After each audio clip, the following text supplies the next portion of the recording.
Bien, buenas tardes a todos. En primer lugar, disculparme por no poder estar presencialmente en Logroño como era mi intención, pero como bien decía Jesús, el problema de agenda me lo han impedido.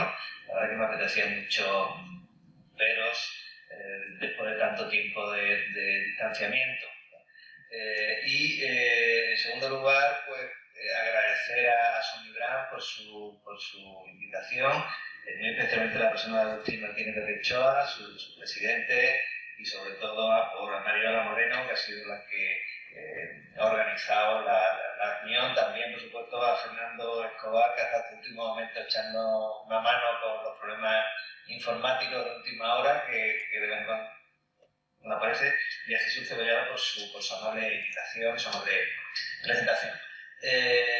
Lo decía Jesús, que efectivamente no vamos a hablar de clínica, que es lo que nos gusta a los internistas, pero yo creo que en la vida en general, en medicina también en particular, es importante de vez en cuando detenerse, reflexionar cómo estamos haciendo las cosas y sobre todo cómo nos gustaría cambiar a mejor, cómo nos gustaría plantear las cosas en el futuro. Y de eso va la charla en los próximos minutos sobre el hospital del futuro, que yo me he permitido subtitularlo "El futuro ya está", porque en los últimos años, los años de pandemia, como después desarrollaremos, yo creo que se han producido cambios funcionales muy relevantes de los que deberíamos tomar nota para no repetir errores, por un lado, y para aprovecharnos de los aciertos, que yo creo que también los hay, ¿no? Lo que voy a desarrollar en mi ponencia es el resultado de un trabajo colectivo liderado por la Asociación Española de Medicina Interna y con el soporte técnico del Instituto para la Mejora de la Atención Sanitaria, de IMAS, que se subtitulaba el papel del hospital en una asistencia sanitaria centrada en el paciente, un proyecto de la Sociedad Española de Medicina Interna para el Sistema Nacional de Salud. Es una obra que requiere mucho esfuerzo colectivo, que yo creo que desgraciadamente se finalizó justo al inicio de la pandemia, el primer trimestre de 2020, y que quizás no ha tenido el recorrido que podía haber tenido en circunstancias normales, pero bueno, estamos a tiempo de retomar otra vez el impulso, porque yo creo que muchas de las reflexiones siguen siendo válidas, sobre todo en tiempos de post-pandemia. Tuve el privilegio de dirigir el proyecto, coincidió con presidencia de la SEMI, en el comité de directores había internistas muy relevantes, bien conocidos por todos vosotros: Raquel Bada, Xavi Corbella, Javier García Alegría, Maite Ranz, Nacho Vallejo, y con la dirección técnica de Javier Loga, que es director de la Fundación IMAS. Desde el primer momento teníamos claro que queríamos hacer un documento que fuera dirigido por internistas, pero que no fuera endogámico. Es decir, no queríamos un discurso de internistas para internistas, sino que queríamos trascender las fronteras de la especialidad. Y para eso planteamos un foro multidisciplinario con varios grupos específicos de trabajo. En el grupo de trabajo de atención al paciente crónico y de atención comunitaria, pues estuvieron presentes, además de la SEMI, las 3 sociedades de atención primaria, SEM, las 2 sociedades de geriatría y gerontología, SEME, también el Consejo General de Enfermería y Trabajo Social, las principales asociaciones de pacientes de nuestro país, la plataforma, el foro, la alianza. También se invitó a la Sociedad Española de Salud Pública, a otras sociedades científicas como neumología, reumatología y rehabilitación y otras profesiones sanitarias como fisioterapia. Por tanto, fue una obra muy coral, con un procedimiento de trabajo bastante laborioso, en el sentido que obligaba a mucho intercambio de documentos, muchas aportaciones diferentes, y en el otro grupo de trabajo fue el de paciente agudo. Ahí se incluía por las asociaciones de cirugía, de traumatología, de cardiología, de intensivos, de neurología, etc. También, por supuesto, hicimos un grupo específico de trabajo de medicina interna que lideró nuestro presidente, nuestro actual presidente, Jesús Díaz Manglano, Y también contaba con otros destacados miembros de Somibran, como Julio Sánchez o Javi Moreno, conocidos por todos nosotros. Bien, ¿qué objetivos nos marcamos en el proyecto? Básicamente hacer un análisis de futuro, es decir, ver qué tendencias y qué cambios están produciendo en nuestro entorno desde el punto de vista sociodemográfico, epidemiológico, tecnológico, y qué repercusión podría tener eso en el hospital a corto plazo, corto y medio plazo. Queríamos, por tanto, impulsar un proceso de análisis conjunto, de reflexión, también de captar y difundir aquellas experiencias locales que hubieran mejorado, hubieran aportado eficiencia y mejora de la calidad asistencial. Queríamos redefinir el perfil del internista del futuro, o el futuro del internista, y de alguna manera proponer políticas activas para impulsar los cambios que creemos son necesarios para fortalecer el Sistema Nacional de Salud.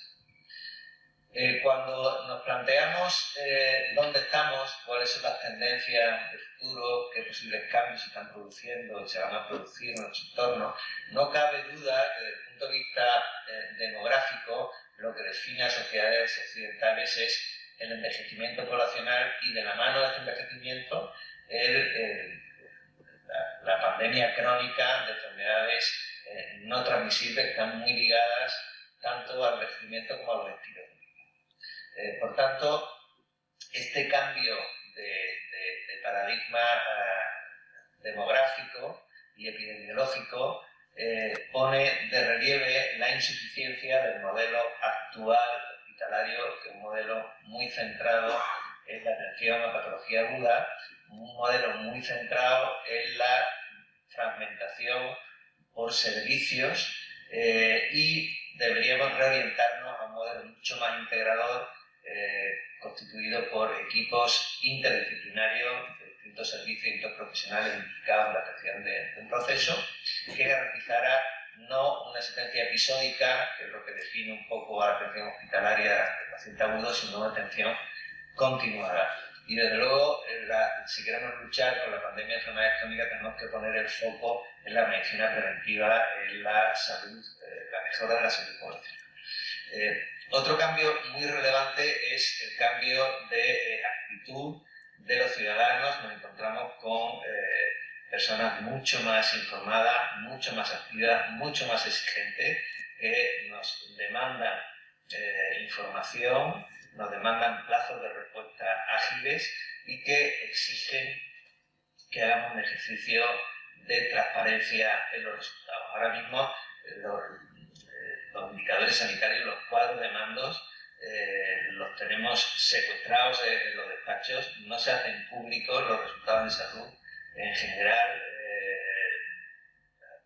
los gestores, los responsables políticos son muy reacios a comparar de forma transparente cuáles son los resultados de salud que tenemos en los distintos servicios, en los distintos hospitales, en distintas comunidades.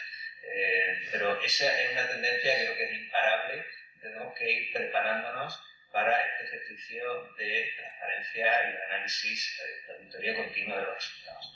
Indudablemente, la revolución tecnológica de las últimas décadas ha tenido un impacto ya muy directo en la asistencia, de todos los aspectos como revolución digital, asociados tanto a la aplicación de la inteligencia artificial o del Internet de las cosas.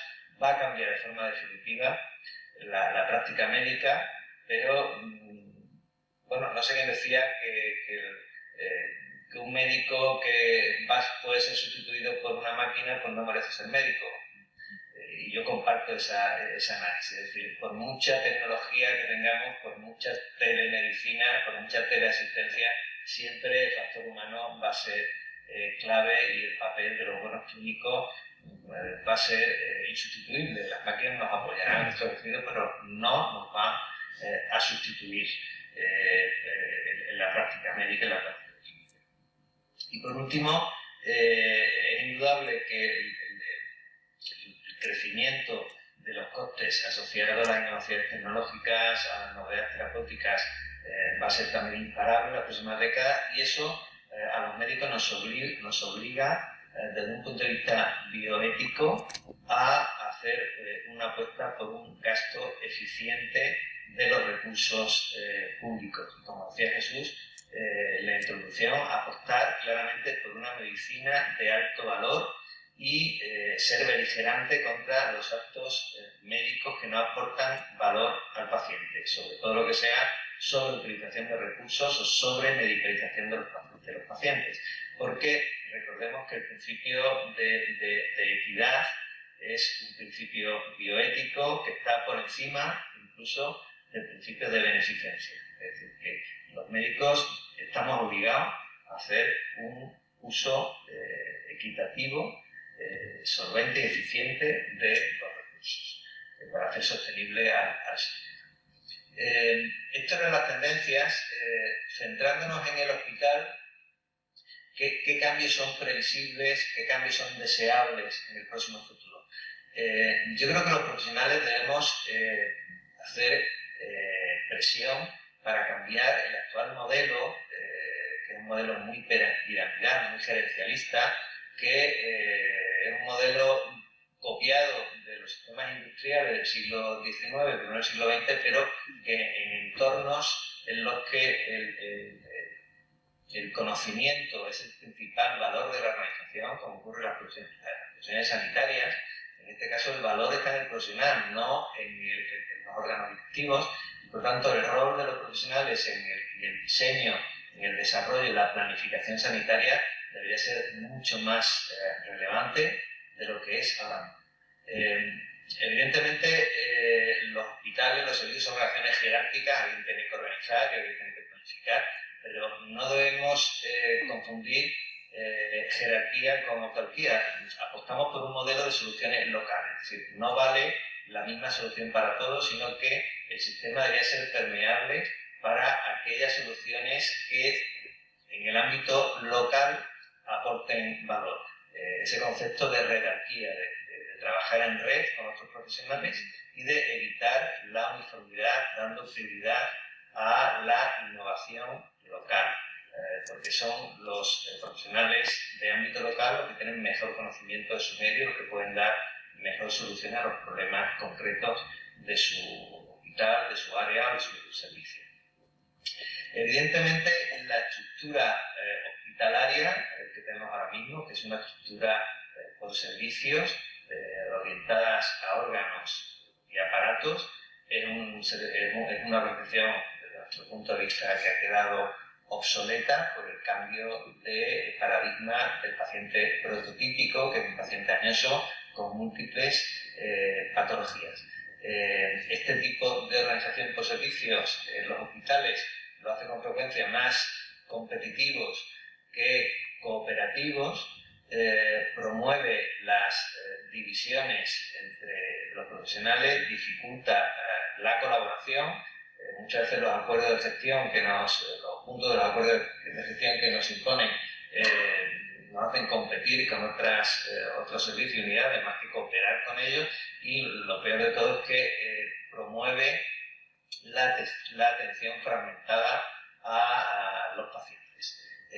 La alternativa es una reorganización, una reingeniería del sistema hospitalario orientada a la resolución de procesos asistenciales, sustituir los servicios tradicionales, o al menos complementarlos con la creación de equipos interdisciplinarios constituidos por profesionales sanitarios y no sanitarios que estén interesados en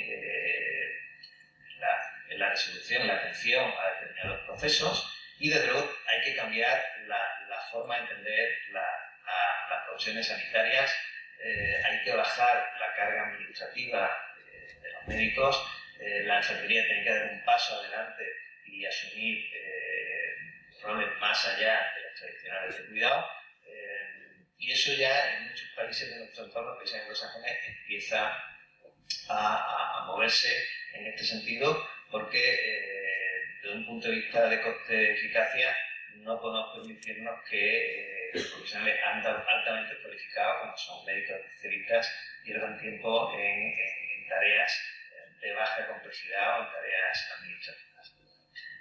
Nuestro modelo sanitario actual, como bien apuntaba Jesús también al inicio, era un modelo que está fascinado por los grandes hospitales terciarios de alta complejidad. Se construyeron a mediados del siglo pasado en el centro del sistema, y eso de alguna forma que se ha intentado ir complementando con una red de nuestro medio de hospitales de primer y segundo nivel, pero ha lastrado de alguna manera, está condicionando mucho el desarrollo de modelos alternativos, está condicionando también el desarrollo armónico de la atención primaria.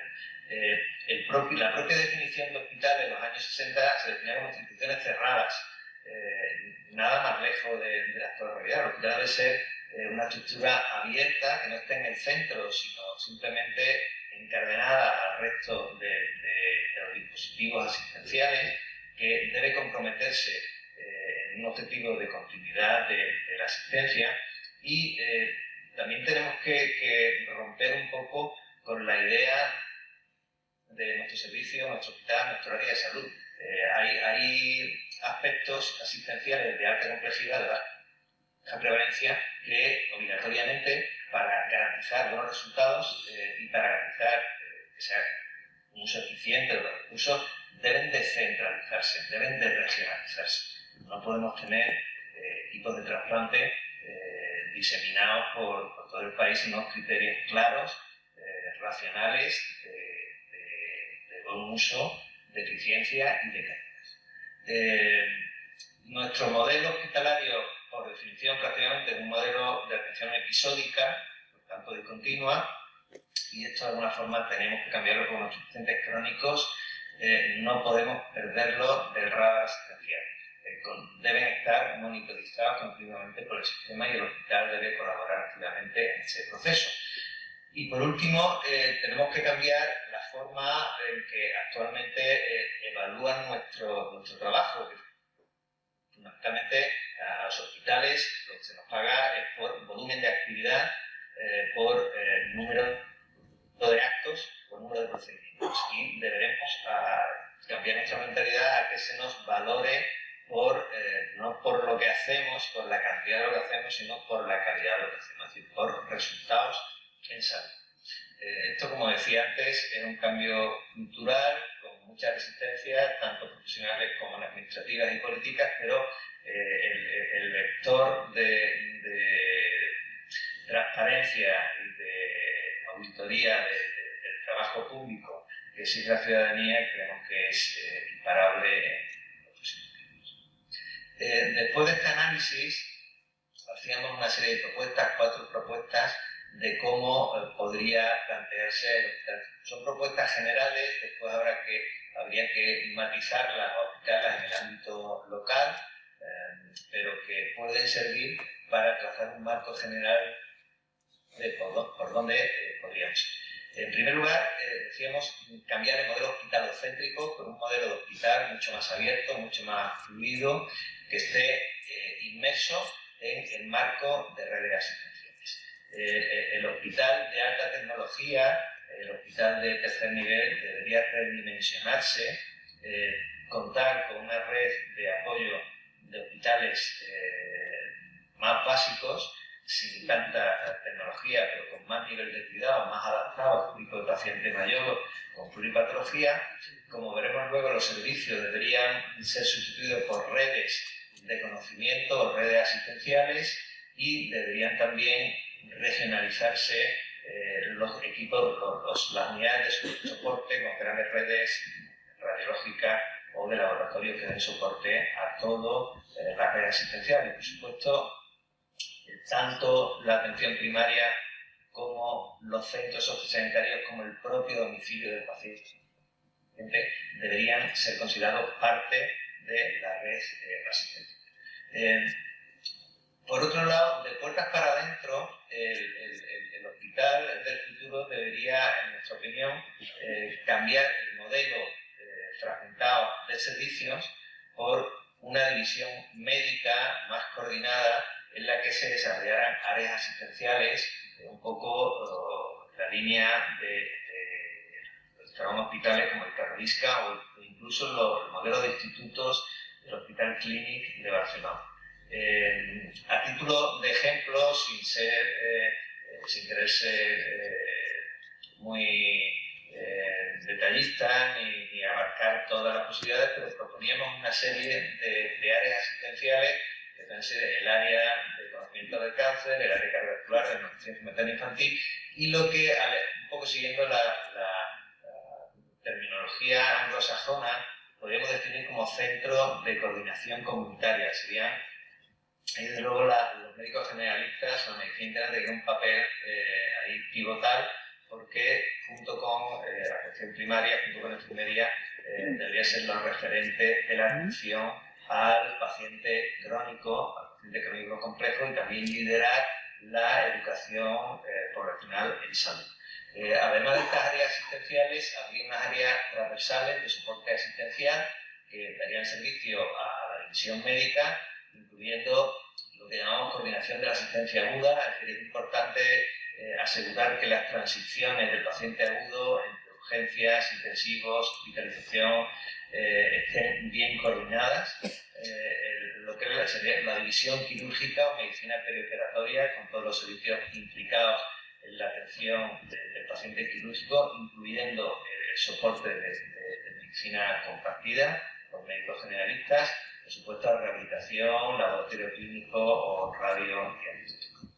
Y todo ello debería también ser complementado, tanto la división asistencial como las áreas de soporte, por una división de gestión potente que se encargue tanto del control de gestión como de los servicios de información, que van a tener un papel cada vez más potente, más relevante. En el próximo futuro tendremos que acostumbrarnos a trabajar con técnicos de información, a trabajar con ingenieros, porque nos van a ayudar a analizar mejor nuestros datos, nos van a ayudar a crear algoritmos personalizados para nuestros pacientes y, en definitiva, mejorar la asistencia que le prestamos a nuestros pacientes.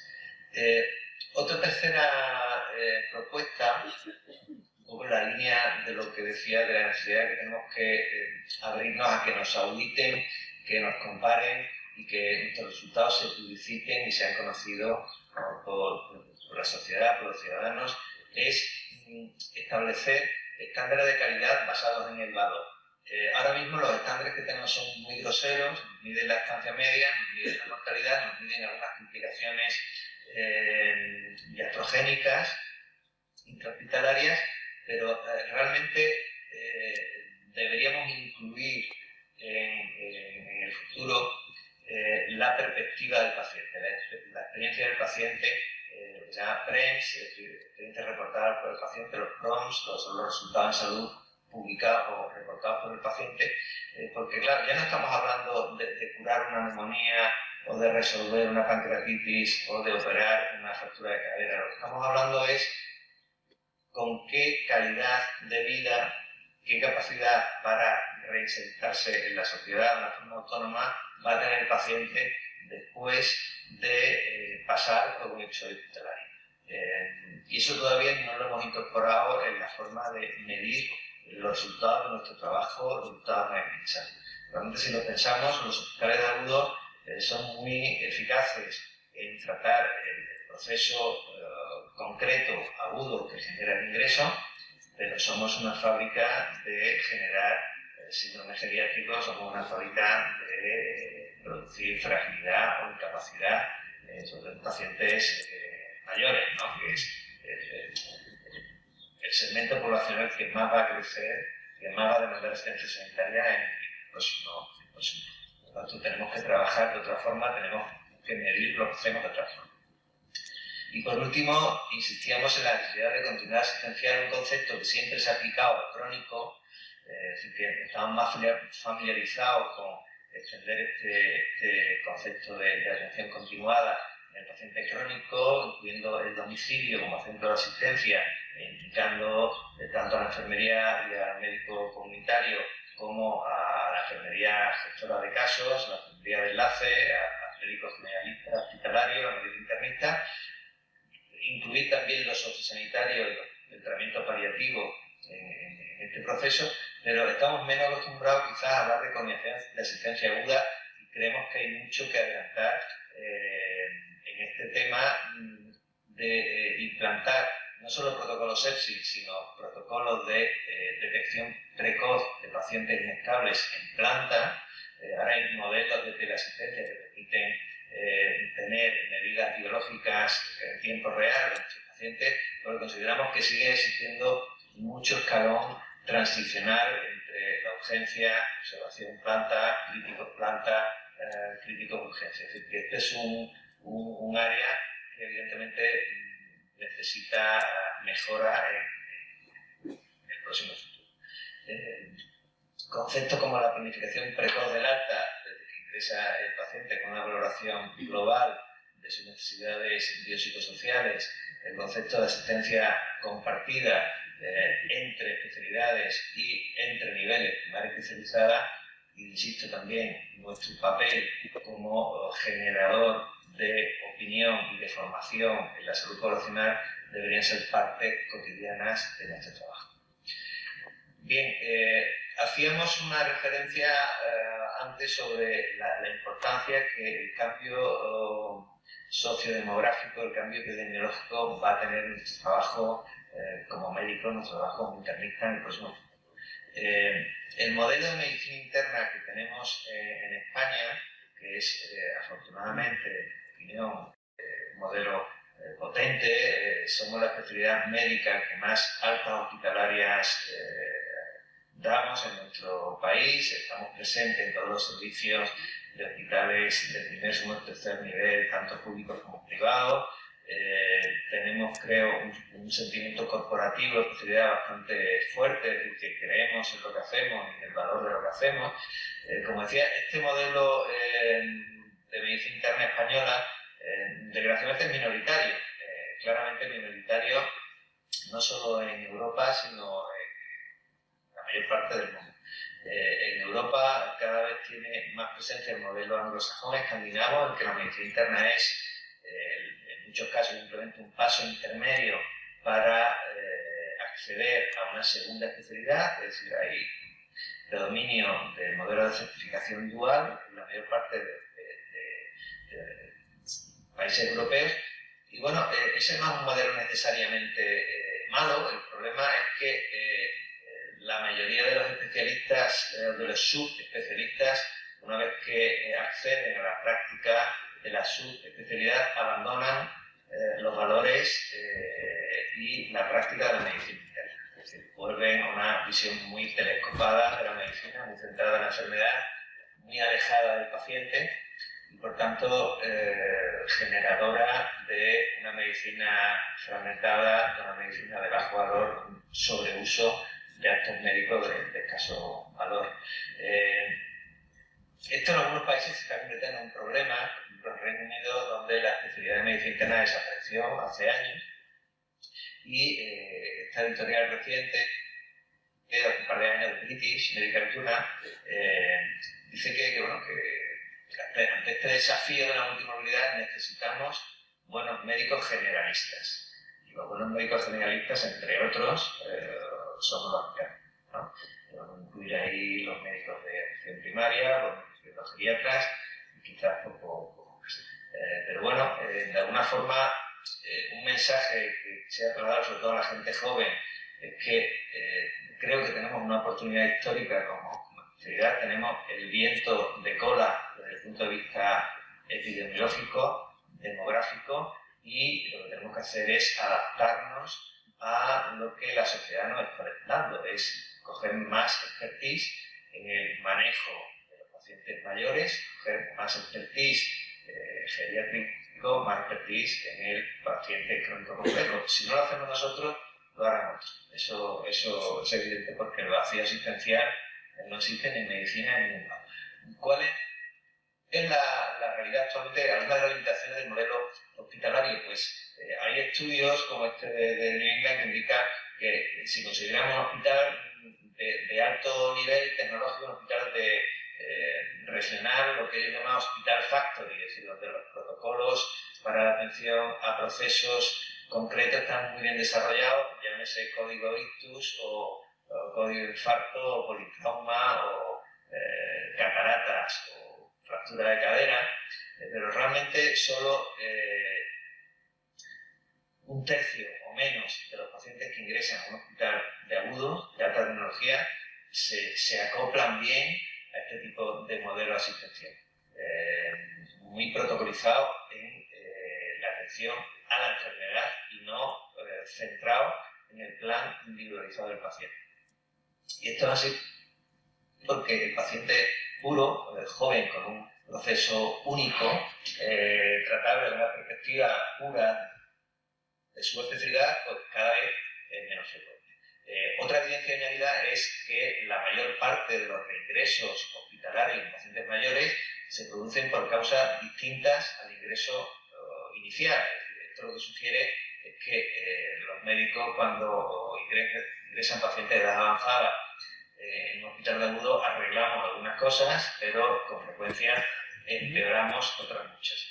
Y lo que es el síndrome de hospitalización, que no es más que el desarrollo de síndromes geriátricos durante la hospitalización, desde el delirio, la desnutrición, el inmovilismo, etcétera, o el deterioro cognitivo, está muy directamente relacionado al tipo de atención que damos a los pacientes. Los pacientes se curan, podemos decir que en muchos casos se curan, entre comillas, en los hospitales a pesar de los hospitales, porque la propia organización interna de los hospitales, los horarios de las comidas, los horarios de medicación, de realización de pruebas, son horarios que atentan contra el bienestar de los pacientes y están más bien justificados por la propia comodidad de los profesionales sanitarios. Por tanto, tenemos que cambiar las maneras de hacer las cosas, creernos realmente de verdad que el paciente tiene que estar dentro del sistema y en función de sus necesidades y de su mayor bienestar, organizarnos internamente en las distintas profesiones sanitarias.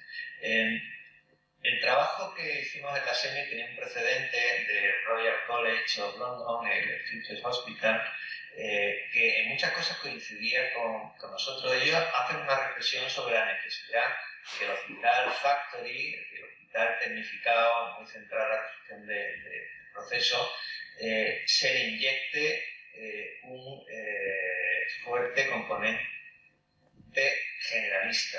Esto va a la línea también de la editorial del British Medical Journal. Es decir, se necesitan buenos médicos generalistas, se necesitan buenas enfermeras generalistas, otros profesionales, trabajador social, fisioterapeuta, etcétera. Y los médicos especialistas, las enfermeras especialistas darían soporte puntual a estos pacientes que lo que necesitan es una atención más integral, más integradora. Por tanto, si queremos cambiar el modelo, también habrá que cambiar el sistema de asignación de recursos, no apostar todo el dinero por toda la inversión en hospitales de alta complejidad, en macrogigantes ciudades sanitarias de alta tecnología. Habrá que redimensionar a la baja el Hospital Factory y dedicarlo exclusivamente a aquellos pacientes que se beneficien de ese modelo tecnificado y súper especializado de atención, que siempre va a existir, y habrá que redimensionar al alta el hospital generalista, que se centre más en la atención y en los cuidados que en la tecnología. Y el papel del internista va a ser relevante en los dos tipos de hospital. El hospital generalista, por supuesto, va a tener un papel nuclear en la atención de estos pacientes, debe dirigir la orquesta de la atención al paciente complejo con multicomorbilidad. En el Hospital Factory, en el Hospital de Alta Tecnología, tendremos que tener una presencia también muy activa, tanto en asistencia compartida, de apoyo a servicios públicos, como en la atención a pacientes también de alta complejidad que requieran procesos tecnológicos complejos. Y, desde luego, tendrá que existir también un modelo híbrido mixto de concepción, es decir, pacientes que necesiten procesos tecnológicos y que al mismo tiempo tenga que estar dirigida su atención coordinada por un enfoque generalista. Por poner un ejemplo clásico, pues la atención a pacientes mayores en las unidades de fractura de cadera, ¿no? Decía en la introducción que el futuro ya está aquí y el futuro ya está aquí en parte por todo lo que hemos aprendido de la COVID-19. Realmente nos falta perspectiva histórica para saber lo que ha supuesto la profesión vivir en primera línea una pandemia de este tipo, pero yo creo que cuando pase el tiempo vamos a poder hacer un balance equilibrado y realmente con toda la dureza de la situación, tanto en lo personal como en lo familiar, en lo social, vivir una pandemia como la de la COVID-19 en primera línea, yo creo que eso marca a una generación de médicos, ¿no? No todos los médicos han tenido la oportunidad de poder atender, de poder ayudar a la sociedad en una crisis sanitaria de esta índole, ¿no? De esta envergadura. Se publicó un grupo de colegas españoles en un artículo en Lancet que fue muy sonado a raíz de la primera ola y decían, pues, con mucha rigurosidad y con mucha razón, detectamos una serie de deficiencias en el Sistema Nacional de Salud. Habíamos fallado los temas de vigilancia epidemiológica, actuamos tarde, claramente, sobre todo sabiendo una vez que teníamos el precedente de Italia. Perdimos unas semanas que fueron preciosas.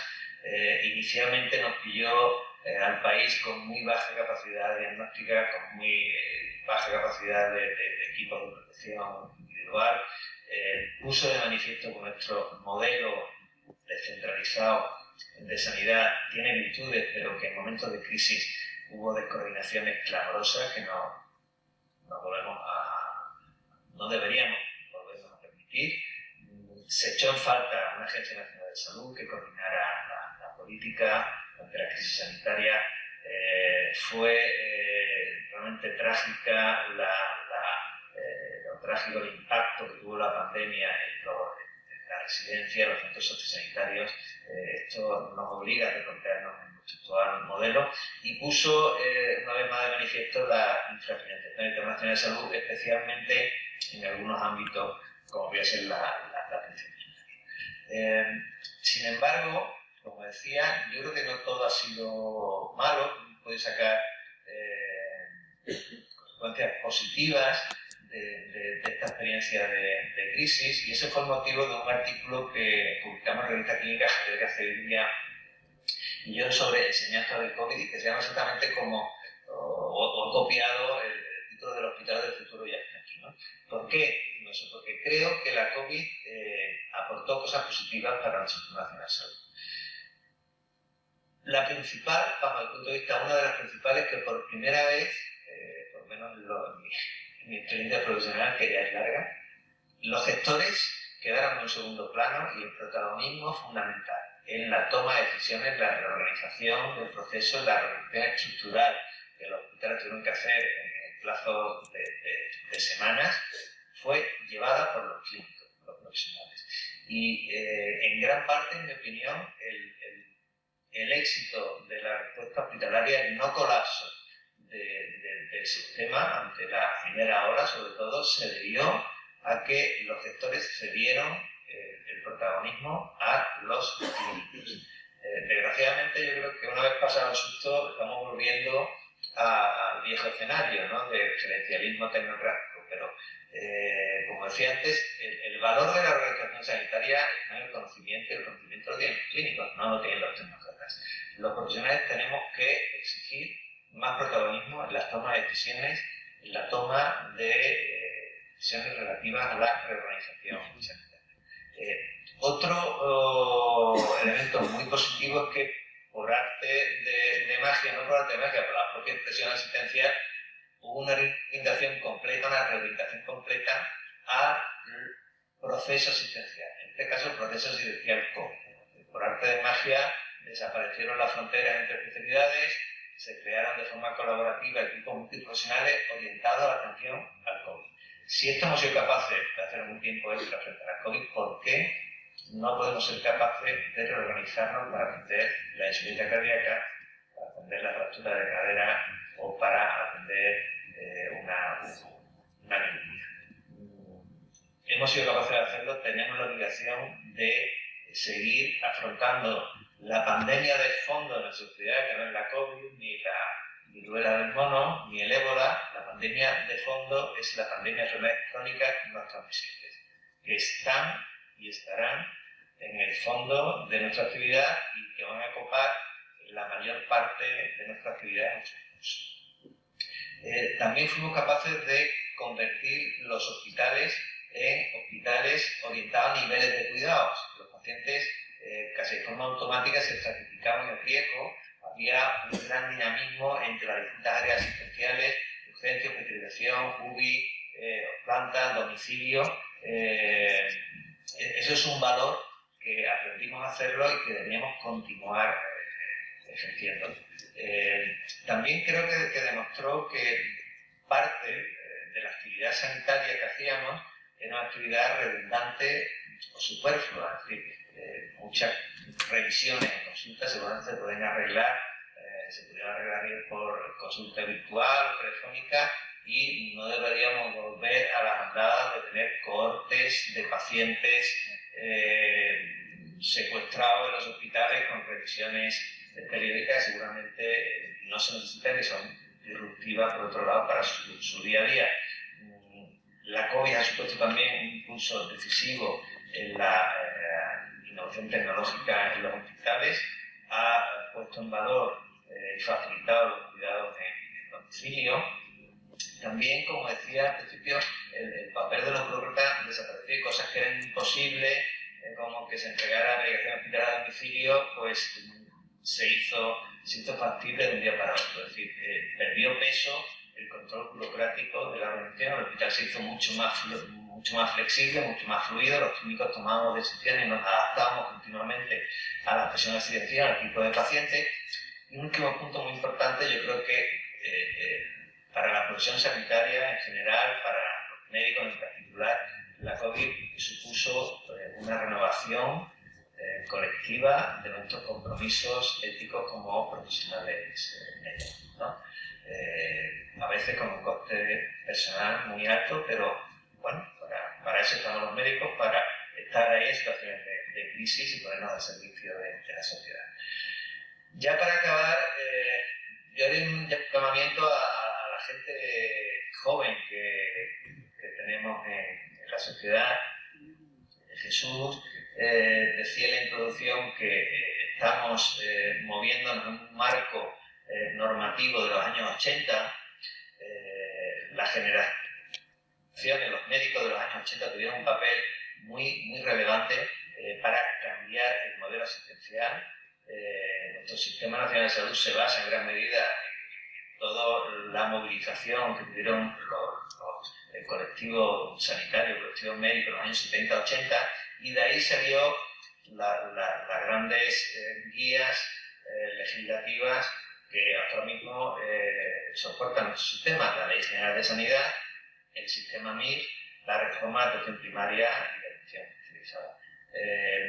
Esto ha sido un gran éxito colectivo. Tenemos un sistema de salud absolutamente muy competitivo, creo yo, y bueno en general, pero que es un sistema que está en crisis si no lo renovamos. No podemos estar 50 años después con una normativa que se ha quedado obsoleta, tanto en la Autoridad de Sanidad como algún tótem, el sistema MIR. Hay que cambiarlo. Tenemos que ir a unos valores más generalistas, una visión más integral de los pacientes.